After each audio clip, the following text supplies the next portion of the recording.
جب ہم اسکول میں پڑھتے تھے، مدرسے میں پڑھتے تھے، تو جس بچے کا پتہ چل جاتا تھا نا یہ بیمار تھا، اسے مارنی پڑتی تھی۔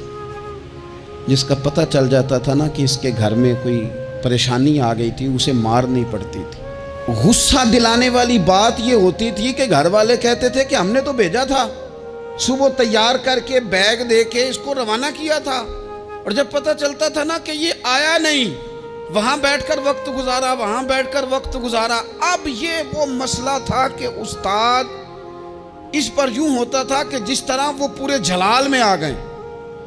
اس بات نے انہیں اتنا غصہ دلا، وہ تو بیٹھا رہا، جان بوجھ کے نہیں آیا۔ اس کو شدید مار پڑتی تھی۔ جب ہم بڑے ہوئے، کتاب و سنت کو دیکھا تو کچھ چیزیں عجیب سی سمجھ میں آئیں۔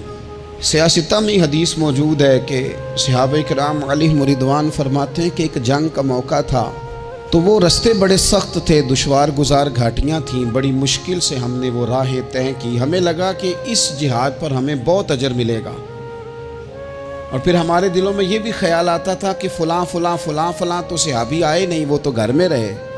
اللہ کے محبوب صلی اللہ تعالیٰ علیہ وسلم نے ہمارے ان خیالات کو بھانپا اور کریم فرمانے لگے تمہیں اس جہاد پر بڑا اجر ملے گا، لیکن یاد رکھنا تمہارے کچھ بھائی ہیں جو گھروں میں بیٹھے ہیں، مجبوریوں نے، آزمائشوں نے، پریشانیوں نے، عذر نے انہیں آنے نہیں دیا۔ جتنا تمہیں صبر کر کے، مشقت جھیل کے، سفر کر کے جہاد کا ثواب ملے گا، اتنا ہی انہیں گھر بیٹھے بیٹھے بھی ثواب ملے گا۔ آئے نہیں، یہ کس بندے کا معاملہ ہے جو عذر والا ہے؟ اور اگر کسی کے اجتہاد میں غفلت ہو گئی، حضرت کعب بن مالک رضی اللہ تعالیٰ، یہ بھی صحیح بخاری میں، کل چلا جاؤں گا، حضور تو جہاد پہ چلے گئے لیکن اجتہاد میں غفلت ہو گئی، کل چلا جاؤں گا، پرسوں جاؤں گا، ترسوں، فرماتے میں جا ہی نہیں سکا، حضور واپس آ گئے۔ جن منافقوں نے جھوٹ بولے جا کے کہ یہ مسئلہ ہو گیا تھا، یہ مسئلہ ہو گیا تھا، ان کو تو مل گئی معافی، لیکن میں چونکہ مخلصین میں سے تھا خدا کے فضل سے، اور ہو گئی تھی غفلت، 50 دن نبی کریم مجھ سے ناراض رہے۔ 50 دن اللہ کے لیے کہ تو رب کے رستے میں جہاد کرنے نہیں آیا، 50 دن حضور ناراض رہے۔ فرماتے تھے مدینے کی گلیاں میری تھیں، سب میرے اپنے تھے، پر کریم جو ناراض تھے تو کوئی پھر سلام بھی نہیں لیتا تھا۔ مجھے یوں لگتا تھا کہ مجھے دیکھ کر ہوائیں اور فضائیں بھی رستے بدل جاتی ہیں۔ 50 دن میں مسجد میں آتا تھا، جب میں چہرہ ادھر کرتا تو حضور مجھے دیکھتے، اور جب میں حضور کو دیکھتا تو کریم چہرہ بدل لیتے، میں ویکھاں تے یار نہ ویکھے، تے جدوں نہ ویکھاں ادوں ویکھے، ایڈے نصیب کتھوں تتڑی دے، میرے وچ ویکھن دے ویکھے، غلام فریدہ بوئے یار دے مرنا ہے پاویں ویکھے یا نہ ویکھے۔ ختم ہو گئی بات۔ حضرت کعب بن مالک کہتے ہیں 50 دن کے بعد پھر رب کریم نے میری توبہ قبول کی، اور مدینے والے رسول نے اعلان فرمایا جو عذر کی وجہ سے نہیں جا سکے، مجبوری سے، انہیں گھر بیٹھے بیٹھے ثواب ہے، لیکن جن کے اجتہاد میں غفلت ہوئی، سمجھنے میں غفلت ہوئی، کل پرسوں ترسوں چلے جائیں گے، ان سے 50 دنوں کی ناراضگی ہے۔ کتنے لوگ ہیں جن کی فجر گزر جاتی ہے بستر پہ، زور گزر جاتی ہے پھٹے پہ گپوں میں، عصر گزر جاتی ہے چائے پینے میں، مغرب اور عشاء موبائل پہ لیٹے لیٹے بیت جاتی ہے، اور ان سے آپ گفتگو کریں تو وہ دانشور ہیں، آپ بات کریں تو پنچایت ختم کرنے والے لوگ ہیں، آپ ان سے بات کریں تو وہ عالمی سیاست پر نظر رکھتے ہیں، آپ گفتگو کریں تو شعور کی اعلیٰ گتھیاں سلجھاتے نظر آتے ہیں۔ خدا مجھے ایسی خدائی نہ دے کہ اپنے سوا کچھ دکھائی نہ دے۔ یہ غفلتیں ہیں، یہ شورش ہے، یہ اپنے منہ سے خود میاں مٹھو بننا ہے۔ اس غفلت کو تھوڑا سا توڑا جائے، ورنہ زنگ لگ جاتا ہے صلاحیتوں کو۔ جو لوگ تھوڑے دن موٹر سائیکل نہیں نہ چلاتے، ان کے لیے مشکل ہو جاتا ہے پھر اس کو سٹارٹ کرنا بھی۔ ہمارے استاد کہا کرتے تھے جو لوگ پڑھاتے نہیں انہیں کتابیں بھولنے لگ جاتی ہیں، جو لوگ کوئی کام کرتے نہیں پھر وہ آہستہ آہستہ وہ زنگ آلود ہو جاتا ہے، وہ کہتے ہیں اب نہیں ہو سکتا تم سے، اب مشکل ہے۔ سجنوں، دوستوں، بزرگوں، بھائیوں، جو لوگ شروع میں عبادتوں کے عادی نہیں ہوتے، وقت ضائع کرتے ہیں، بڑھاپے میں دل کرتا ہے توبہ ہو جائے، لیکن اپنے ماتھے کو سجدے کی عادت ہی نہیں ڈالی۔ یہ جسم جھکنا اس کا عادی نہیں ہوا کہ رب کی بارگاہ میں جھکے، اس کا مزاج ہی نہیں تہجد پڑھنے کا، سارا کچھ ہو جاتا ہے۔ میں نے سیاست کرنے والے، پنچایت ختم کرنے والے، چودراہٹ کرنے والے، وزاداری رکھنے والے راتوں کو تہجد پڑھتے بھی دیکھے ہیں۔ میں نے قرآن پاک سے پیار کرتے دیکھے ہیں، میں گواہ ہوں بہت سارے لوگوں کا، یہ کام ہو جاتا ہے۔ شرط یہ ہے کہ بندہ اپنی غفلت کی پٹی تھوڑی دیر کے لیے کھولے۔ دوسری بات یہ کہ ہم خوش فہمیوں میں بڑا زندہ ہیں، بڑا زندہ ہیں، بڑا اوہو، یعنی 2 4 5۔ کچھ لوگ کہتے ہیں اللہ کریم بڑا ہے۔ اللہ اگر کریم بڑا ہے نا میرے بھائی، تو نبی پاک صلی اللہ علیہ وسلم نے فرمایا وہ بڑا بیوقوف ہے جو خدا کی رحمت کی امید بھی رکھے اور اللہ کو ناراض بھی کرے، تو بیوقوف بندہ ہے۔ اگر وہ کریم ہے تو پھر تو محبت میں ہی اس کی بات مان، بات تو پھر بھی نہیں مان رہا۔ کچھ لوگ کہتے ہیں نبی پاک صلی اللہ تعالیٰ علیہ وآلہ وسلم شفاعت کریں گے، بھئی ہمارا تو سہارا ہی اس بات پہ ہے، حضور سفارش کریں گے، پر نبی پاک نے درجنوں جگہوں کہا ہے جو میرے طریقے پہ نہ چلے فلیس منا، مجھ سے نہیں۔ حضور نے فرمایا جو بڑے کی توقیر نہ کرے، چھوٹے پہ رحم نہ کرے، وہ مجھ سے نہیں۔ فرمایا جو ملاوٹ کرے وہ ہم میں سے، تو یہ حدیثیں بھی تو یاد رکھو نا۔ شفاعت کی بات انکار نہیں، حضور گناہگاروں کی ہی کریں گے، لیکن یہ حضور نے جو ہمیں اسباق پڑھائے یہ کس لیے پڑھائے؟ یہ بھی تو ہماری سمجھ کے لیے ہے نا۔ یہ ساری چیزیں ہم نے غفلت بنا کے اپنے اوپر اوڑھ لی۔ اور پھر سب سے بڑی بات یہ،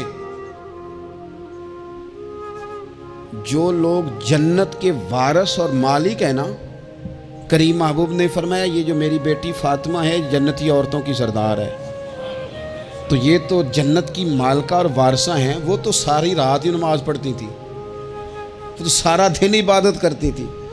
پاک سب سے زیادہ تو ان کو تھا، تو یہ تو 1 منٹ کے لیے مصلی سے جدا نہیں ہوئے۔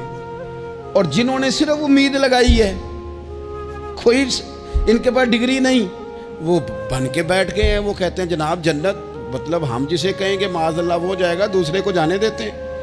اپنی زندگی میں خوش فہمیاں نہ لائیں، یہ غفلت پیدا کرتی ہیں۔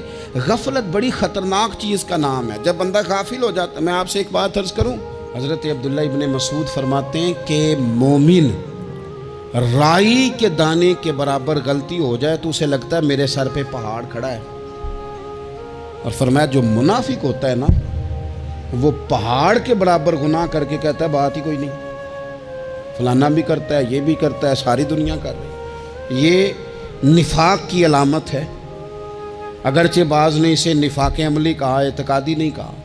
عزیز دوست، جب آپ چھوٹی گناہ چھوٹی غلطی کرتے ہیں تو پھر وہ چھوٹی چھوٹی غلطیاں پہاڑ بنتی ہیں، چھوٹی چھوٹی۔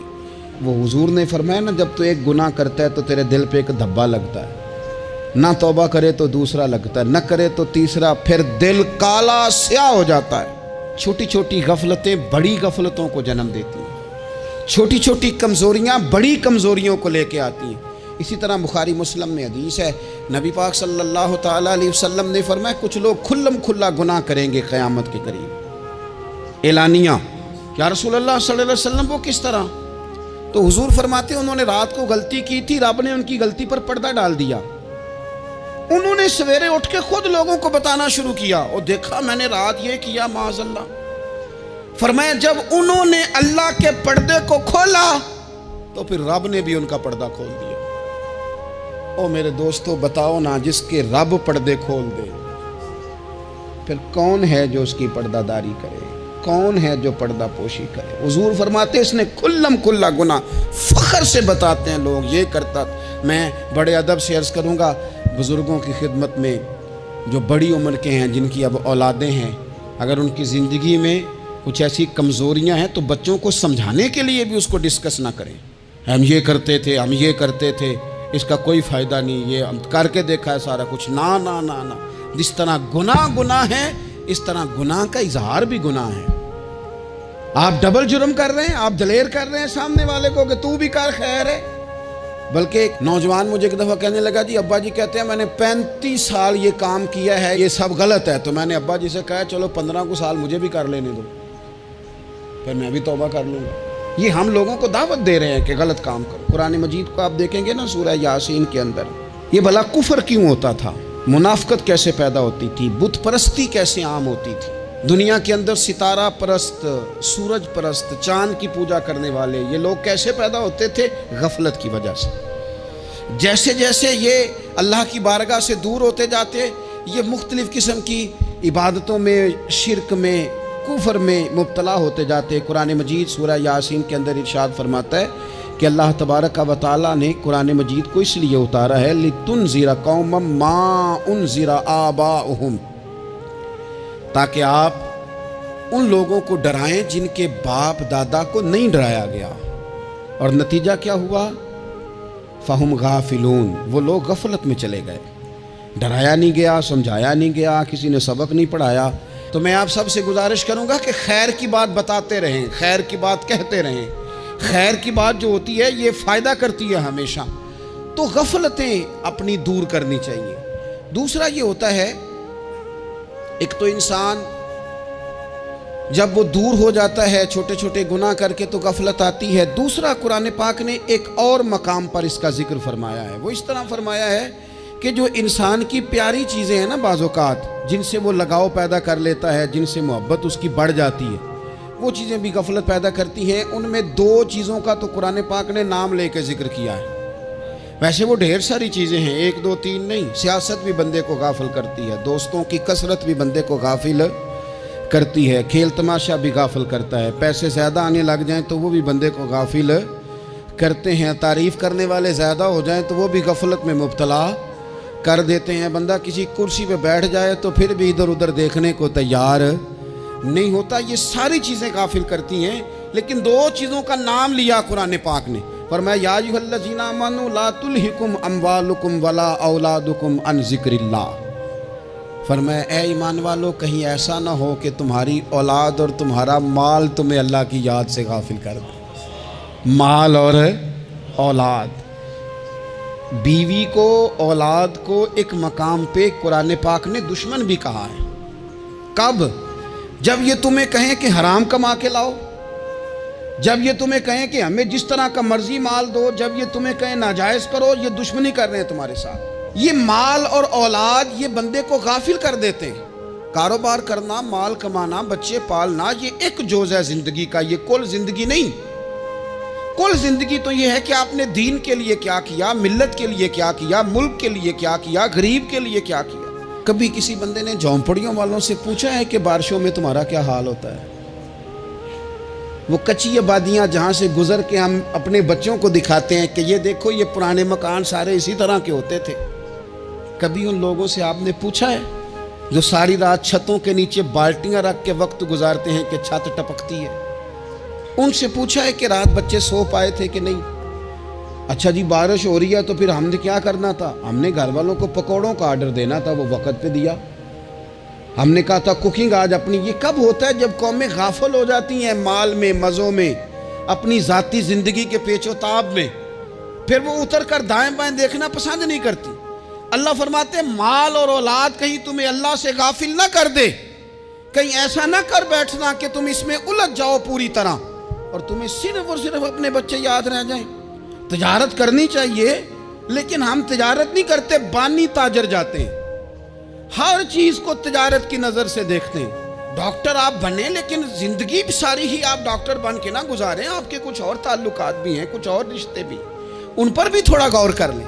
غفلتیں تیزی سے آتی ہیں اور وہ آ کر کے ہمارے اوپر حاوی ہو جاتی ہیں.